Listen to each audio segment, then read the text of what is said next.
The faces of Kenya's starving millions. At least 2 to 3 million people were said to be entirely dependent on food aid. Later in the year, the government announced an emergency program to feed the starving and raise grain reserves. Part of the plan called for some 420 million shillings to be spent planting 5 acres of maize and rice at the Tana Delta. The money was also meant to rehabilitate machinery and buildings. Auditors now say only 500 acres of maize were planted, despite millions of shillings being spent. The crop yield in phase 1 of the Tana Delta irrigation project was poor, leading to a small harvest. This was poorly stored, forcing the government to spend millions more destroying part of the harvest because it was contaminated by aflatoxin. In a confidential letter to the managing director of Tarda in June this year, a government auditors questioned how millions set aside to feed the starving was spent. Most of the losses queried by auditors are tied to the use of direct procurement and restricted tendering. The report says that up to 45 million shillings was spent on repair works for which there was a budget of 5 million shillings and no written contract.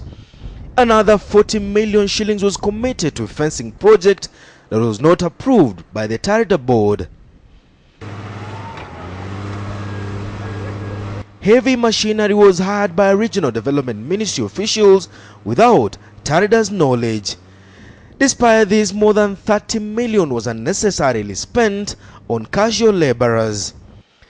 The auditor says with the heavy use of machinery on the farm, a low labor force was required. It continues to add, the efficiency of the high casual labor force, averaging 1,200 casuals in a day, is doubtful.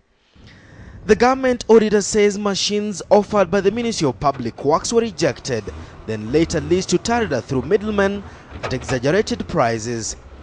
Tarda is also on the spot of allegations of spending millions of shillings as allowances on already salaried employees.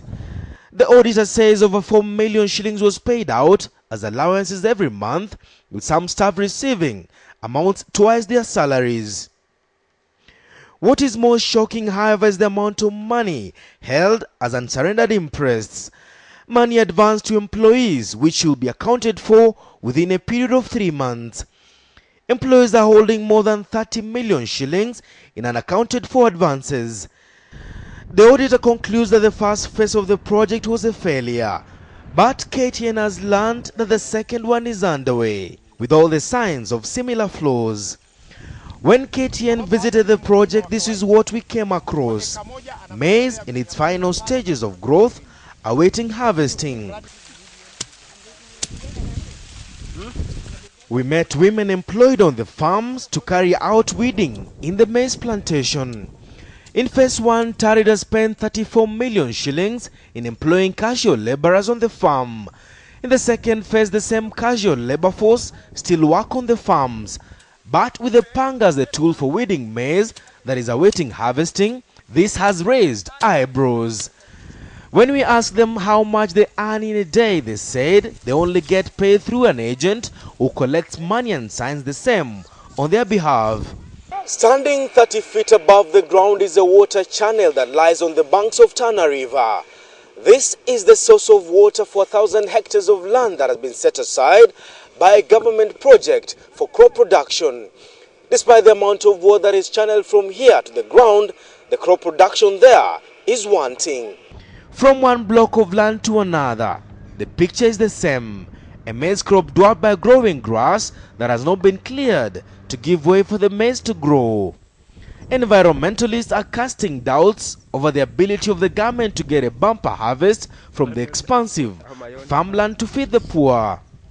I find that the government is actually not committed sufficiently enough. And I also think that it is going about it the wrong way. Tarda Managing Director Francis Agoya declined to grant KTN an interview. Agoya, however, told KTN some officials in his office were not happy because of the changes his office has carried out. Denison Sarigo, KTN.